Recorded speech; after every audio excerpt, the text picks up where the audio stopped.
এবার কক্সবাজার ঘুরতে এসে আমাদের কাছে যে খাবারটা অনেক বেশি ভালো লেগেছে, যে খাবারটা খেয়ে আমরা মনের মাঝে অনেক বেশি তৃপ্তি পেয়েছি, আর যেখানে ঘুরে অনেক বড় বড় শুটকি মাছ দেখেছি, অনেক শুটকি কিনেছি। তো সবকিছুই থাকবে আজকের এই ভ্লগে।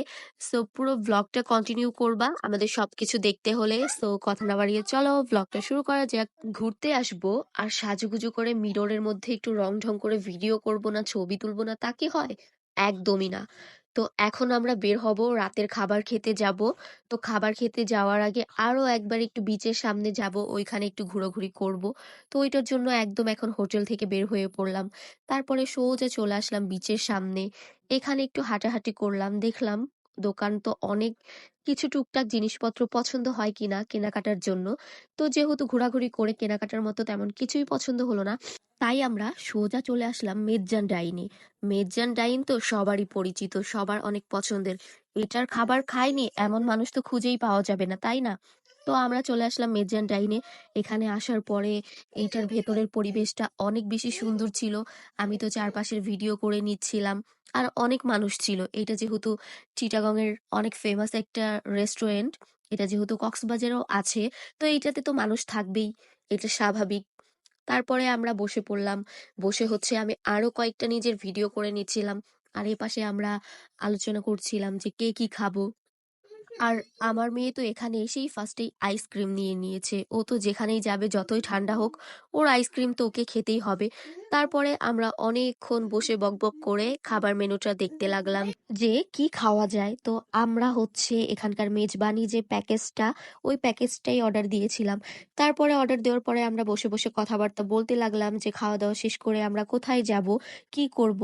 তো এখানে বসেই আমরা সিলেক্ট করে ফেললাম যে আমরা খাওয়া দাওয়া শেষ করে আমরা হচ্ছে শুটকি পল্লীতে যাব। ওইখান থেকে হচ্ছে আমরা অনেক শুটকি মাছ কিনবো। তারপরে হচ্ছে এখানে বসে কথাবার্তা বলতে বলতেই ওদের খাবারও চলে আসে।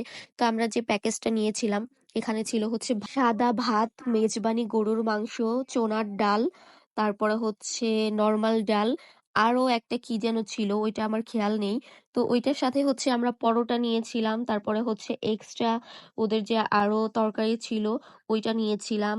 তারপরে হচ্ছে ওদের বোরহানিটা নিয়েছিলাম। তো ওদের বোরহানিটাও কিন্তু অনেক মজার ছিল। আর ওদের খাবারের প্যাকেজটাও কিন্তু অনেক ভালো ছিল, রিজনেবল প্রাইজের মধ্যে ওদের খাবার প্যাকেজটা অনেক বেশি ভালো ছিল। তারপরে ওখান থেকে আমরা খাওয়া দাওয়া শেষ করে বের হয়ে পড়লাম। আমরা সোজা চলে আসলাম শুটকি পল্লীতে। শুটকি পল্লীতে আসার পরে তো এত বড় বড় শুটকি মাছ দেখে আরিবা পুরা কান্নাকাটি শুরু করে দিয়েছিল। তারপরে হচ্ছে ঘুরে ঘুরে আমরা অনেক শুটকি মাছগুলোকে দেখলাম, যেহেতু সাগরের শুটকি, এগুলো অনেক বড় বড় ছিল, ছোটও ছিল অনেক। তারপরে হচ্ছে আরিবার বাবা আমার শ্বশুর শাশুড়ির জন্য এই বাসার জন্য শুটকি মাছ নিয়ে নিল। তারপরে হচ্ছে আমি আমার আব্বু আম্মু আমার দাদির জন্য শুটকি মাছ নিয়ে নিলাম, আমার বাসা টাঙ্গাইলের জন্য। আমার দাদিও যেহেতু শুটকি মাছ খেতে অনেক বেশি পছন্দ করে, আর আমার শ্বশুর বাসার মানুষ সবাই শুটকি মাছ খেতে অনেক বেশি পছন্দ করে। আর কক্সবাজার আসলে তো একটু বেশি করে শুটকি মাছ নিতেই হয়, কারণ সবাইকে একটু টুকটাক দিতে হয়। তো আজকের ভিডিও এতটুকুই। Thanks for watching.